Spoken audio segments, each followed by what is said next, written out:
Il avait tout, l'argent, le pouvoir, le statut, et la femme qu'il croyait être l'amour de sa vie. Mais en une seule nuit, tout ce qu'il avait construit s'est effondré sous ses yeux. Imaginez que vous planifiez le moment parfait, un grand geste pour surprendre l'être aimé, et que vous découvriez que cette personne vivait déjà dans le mensonge à vos côtés.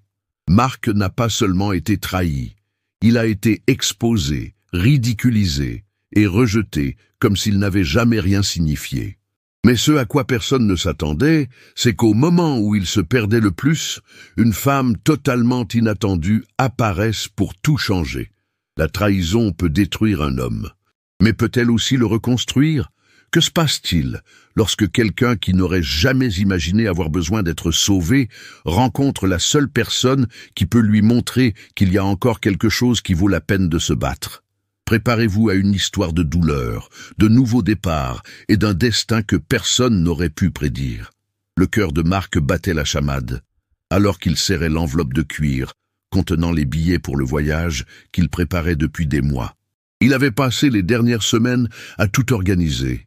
Réservations dans les meilleurs hôtels, dîners exclusifs, excursions inoubliables. Ce serait la meilleure façon de montrer à Carla qu'il était prêt à faire un pas de plus à ses côtés. L'horloge sonna 22h47 lorsqu'il arriva à la soirée. La salle est éclairée par des lumières dorées et le son ambiant est un mélange de rires et de verres qui s'entrechoquent. Marc repéra quelques connaissances, les salua discrètement et se mit à la recherche de Carla.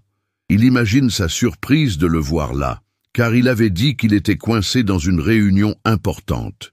Il traversa la piste de danse et monta les escaliers jusqu'au dernier étage, où il savait qu'elle avait l'habitude de se rendre pour les soirées plus privées. C'est alors qu'il entendit un rire familier. Il s'arrêta instinctivement lorsqu'il entendit une voix masculine répondre sur un ton grave et intime. Son cœur se serra. Il s'approcha lentement, le regard fixé sur la porte entr'ouverte d'une des chambres. « Personne ne doit savoir, il ne se doutera de rien », dit Carla en riant. L'estomac de Marc se noue. Il pousse la porte avec force et la scène qui s'offre à ses yeux lui fait l'effet d'un coup de poing. Carla est assise sur le lit, les bras autour du cou de son conjoint, Daniel, et tous deux échangent des sourires complices. Le silence qui suivit fut assourdissant.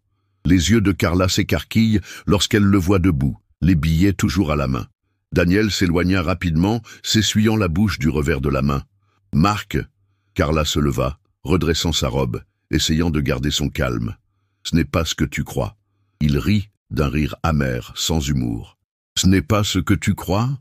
Sa voix est froide, distante, il a levé les billets en l'air. « J'ai passé des semaines à préparer un voyage pour nous, pour te surprendre. » Carla regarda les billets et son expression se transforma en quelque chose entre la culpabilité et l'irritation. « Je peux t'expliquer. » Marc fit un pas en avant, la mâchoire serrée. « Expliquer ? Tu viens de dire que je ne me douterai de rien, que personne n'a besoin de savoir. » Le silence s'installe à nouveau dans la pièce. Dehors, quelques personnes commencèrent à remarquer la tension et s'approchèrent. Daniel renifle, essayant de retrouver sa position. « Marc, mon pote, tu n'as pas besoin de faire une scène. » Marc se tourna lentement vers lui, le regard plein de fureur. « Une scène ? Tu as détruit tout ce que nous avions construit. Toi en qui j'avais confiance comme en un frère. » Carla croisa les bras, son expression devenant défensive. « Oh, je t'en prie, Marc. Tu as toujours été plus concentré sur les affaires que sur moi. Tu crois que l'amour, c'est des cadeaux et des voyages? Le coup de poignard final ?» Marc sentit les mots comme des lames qui déchiraient de sa peau. Il ouvrit la main, laissant les notes tomber sur le sol, et prit une grande inspiration. Son cœur avait envie de crier, mais il refusa de lui donner ce plaisir. Il regarda autour de lui et remarqua les regards curieux des invités. Il sentit le poids de son humiliation et décida de ne pas rester là une seconde de plus. Il se retourna et quitta la pièce sans se retourner. Son monde venait de s'écrouler. Marc conduisit sans but, les articulations blanches, à force de serrer le volant. La ville défilait dans un flou de lumière, tandis qu'il essayait de tout assimiler.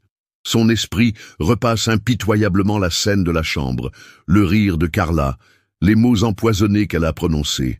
Le téléphone vibre sans arrêt sur la console. Des appels de numéros familiers, des messages qui s'accumulent. Il les ignore tous. Il ne voulait pas entendre d'excuses, de justifications ou de conseils. Il voulait le silence. Il voulait effacer de sa mémoire tout ce qui s'était passé cette nuit-là.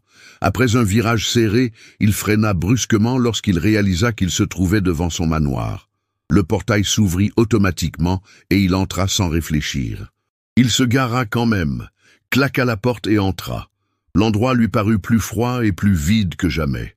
Il jeta ses clés sur la table et desserra sa cravate en respirant difficilement. Tout lui rappelait Carla. Les verres qu'ils utilisaient pour trinquer lors des soirées spéciales étaient toujours sur le comptoir. Son parfum imprégnait les coussins du canapé. Il s'enfonça dans le tissu, fermant les yeux. Sa tête le lançait, sa poitrine le faisait souffrir. Le téléphone vibra à nouveau. Sans regarder, il décrocha et mit le haut-parleur. « Marc, mon pote, décroche !» La voix d'André, son ami de longue date, semblait inquiète. « Si c'est d'elle qu'il s'agit, ça ne m'intéresse pas. J'ai tout vu. Tout le monde l'a vu. Tu vas bien ?» Marc a laissé échapper un rire sans humour. « Tu crois ?» André reste silencieux quelques secondes avant de poursuivre. « Viens ici. Tu ne peux pas rester seul en ce moment. »« Non, j'ai juste besoin de temps. » Il raccrocha avant que son ami ne puisse insister. Il jeta son téléphone portable, le faisant tomber sur la moquette. Il se passa les mains sur le visage, sentant l'épuisement peser sur lui. Il ferma les yeux, mais à chaque fois, il revoyait Carla dans les bras de Daniel. Le sommeil ne viendra pas cette nuit-là. Les heures passèrent, et l'aube commença à colorer le ciel en orange. Marc est toujours éveillé, assis dans la même position sur le canapé. Il se lève, les muscles raides, et se dirige vers la table des boissons. Il prit une bouteille de whisky et se versa une bonne rasade dans le verre. Le liquide doré scintilla dans la faible lumière de la lampe. Il le but d'un trait, sentant la chaleur brûler dans sa gorge. Il prit la bouteille et sortit dans le jardin, s'asseyant sur l'une des chaises longues. Son téléphone portable vibra à nouveau. Cette fois, il regarda l'écran. Carla. « Marc, il faut qu'on parle. Je peux t'expliquer. » La haine s'est répandue comme un feu dans ses veines. Il jeta le portable et but une nouvelle gorgée de son verre. La trahison lui faisait mal. Mais il souffrait encore plus de savoir qu'il s'était laissé tromper si longtemps. Il regarda la bouteille qu'il tenait dans sa main et, sur un coup de tête, se leva. Il ne pouvait pas rester là plus longtemps. Il faut qu'il sorte. Il monte dans sa voiture, accélère et se perd dans les rues de la ville, sans but précis. Les images de la nuit précédente reviennent dans sa tête. Les feux de circulation sont passés au rouge, mais il ne l'a même pas remarqué. Un coup de klaxon l'a réveillé. Il a freiné et la voiture s'est arrêtée en dérapant. C'est alors qu'il aperçoit la silhouette d'une femme debout dans la rue. Son cœur s'emballe. Elle n'a pas bougé, elle n'a pas crié, elle n'a pas bronché. Elle restait là, à le fixer d'un regard qui en disait plus long que les mots. Marc respire profondément. Quelque chose en lui dit que cette rencontre n'est pas un hasard. Le cœur de Marc battait toujours dans sa poitrine, tandis qu'il fixait la femme devant lui. La voiture s'est arrêtée à quelques centimètres d'elle, mais elle n'a pas bougé. La rue était vide, et le silence entre eux était presque palpable. Marc sortit de la voiture, sentant ses jambes trembler, un mélange d'adrénaline et d'alcool parcourant son corps. « Es-tu fou ?»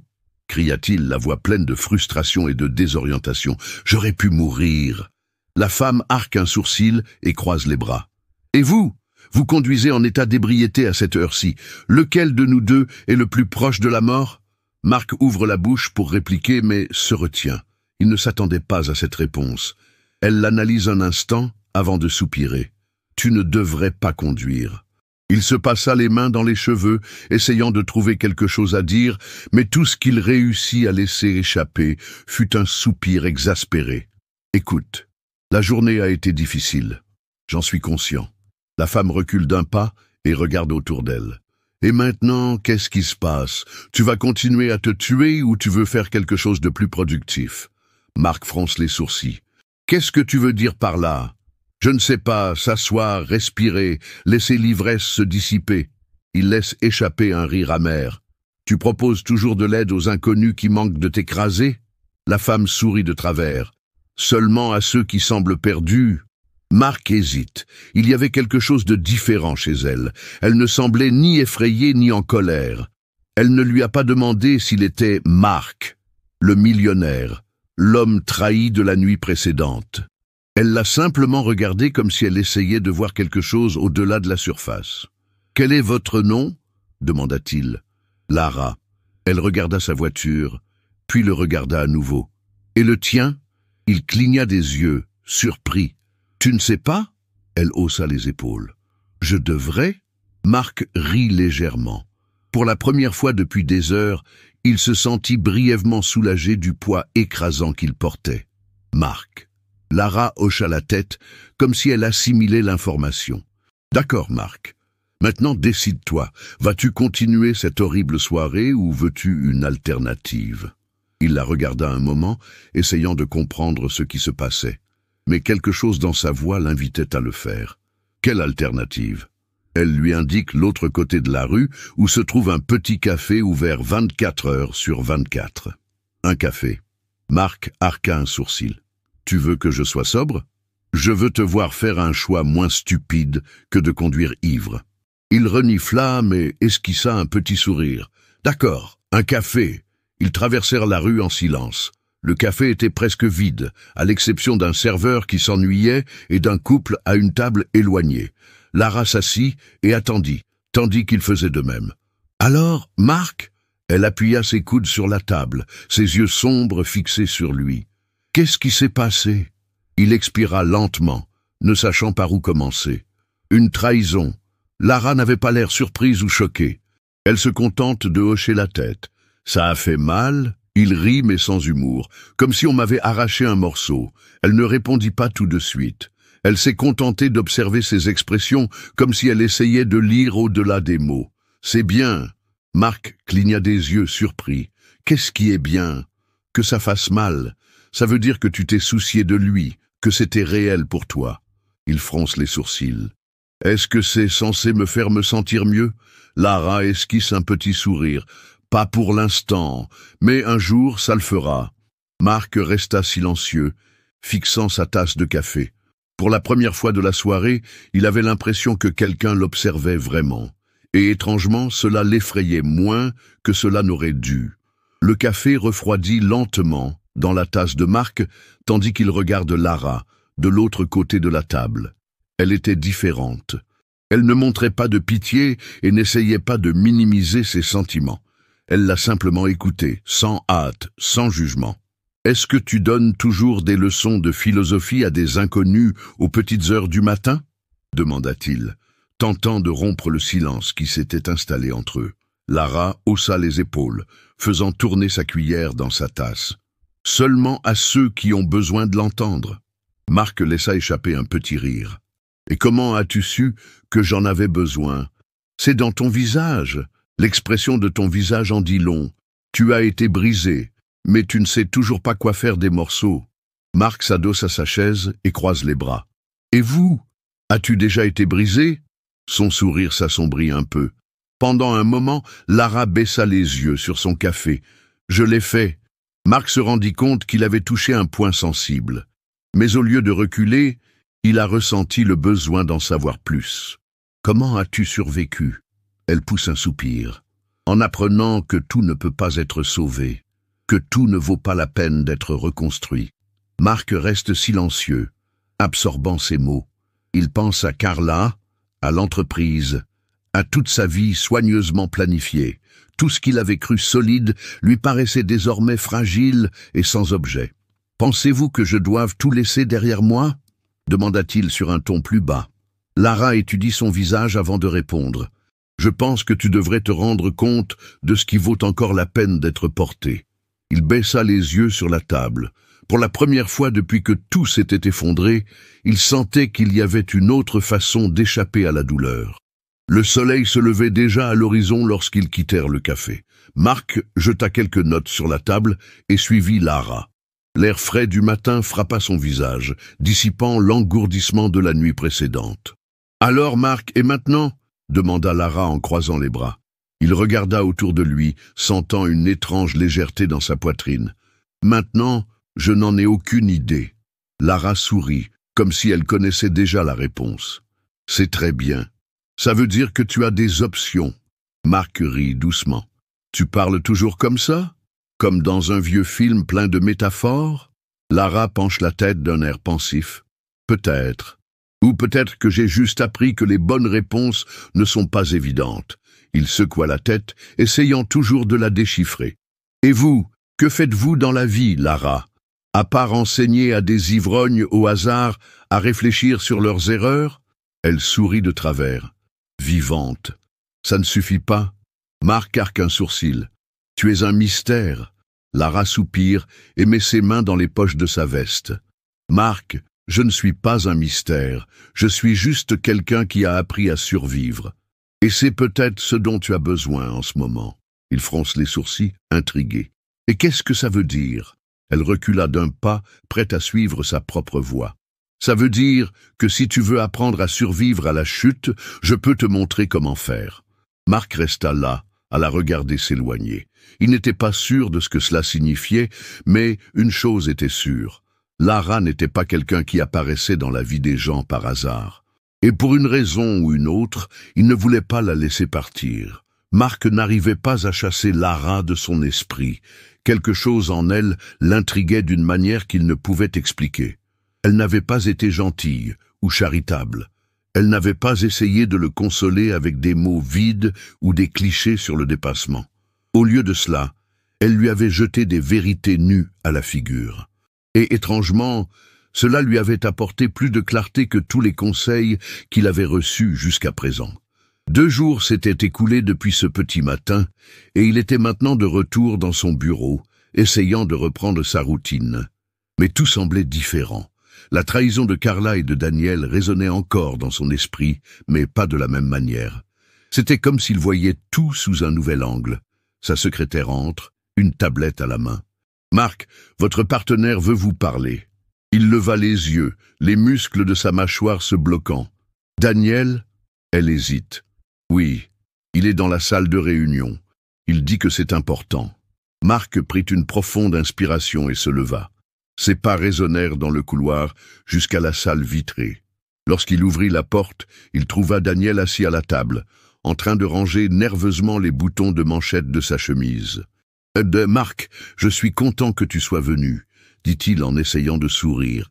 Marc croisa les bras et s'appuya contre le mur. « Ne sois pas si soulagé, dis ce que tu veux. » Daniel soupire. « Je sais que tu me détestes maintenant, mais il faut qu'on parle. » Marc rit d'un rire sec et sans humour. « Tu crois qu'on peut s'asseoir et parler après ce que tu as fait ?» Daniel regarda autour de lui pour s'assurer qu'ils étaient seuls. « Carla est venue me voir. Elle veut te parler. » Son nom fit bouillir le sang de Marc, mais il resta impassible. « Et pourquoi devrais-je m'en soucier ?»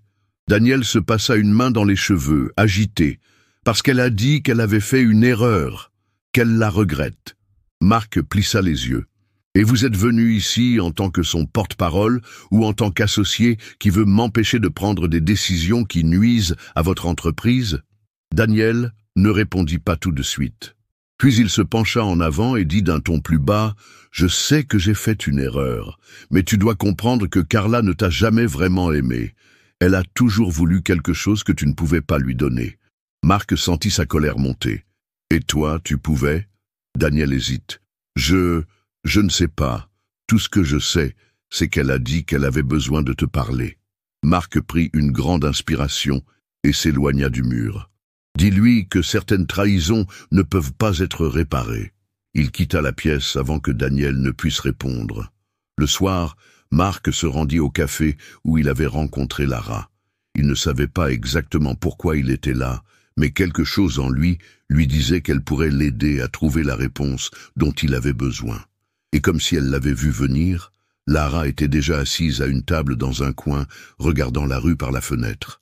Il s'approcha lentement d'elle. « Vous restez toujours ici ?» demanda-t-il en tirant une chaise et en s'asseyant sans attendre une invitation. Lara sourit de travers. « J'ai peut-être attendu que tu reviennes ?»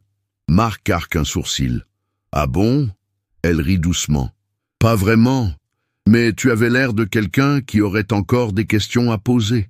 Il se frotta les mains sur la table, réfléchissant à ce qu'il voulait dire. Carla veut me voir. Lara ne montra aucune surprise. Et toi, tu veux la voir? Il ouvrit la bouche pour répondre, mais s'arrêta. Je ne sais pas. Lara pencha la tête, l'étudiant.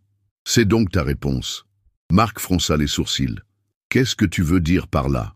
Si tu voulais vraiment la voir, tu serais déjà parti.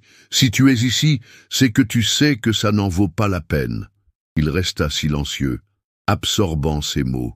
Puis un petit sourire s'échappa de ses lèvres. Tu as une fâcheuse façon d'avoir raison. Lara sourit. Je sais. Et pour la première fois depuis longtemps, Marc sentit qu'il était enfin sur la bonne voie. Marc pensait que tout commençait à se mettre en place, mais il ne tarda pas à se rendre compte qu'il restait encore des pièces détachées dans son histoire. Et l'une d'entre elles a décidé de se présenter sans y être invitée. Le lendemain après-midi, il est dans son bureau, lorsque sa secrétaire entre, l'air tendu. « Monsieur Marc, Carla est là. » Il lève les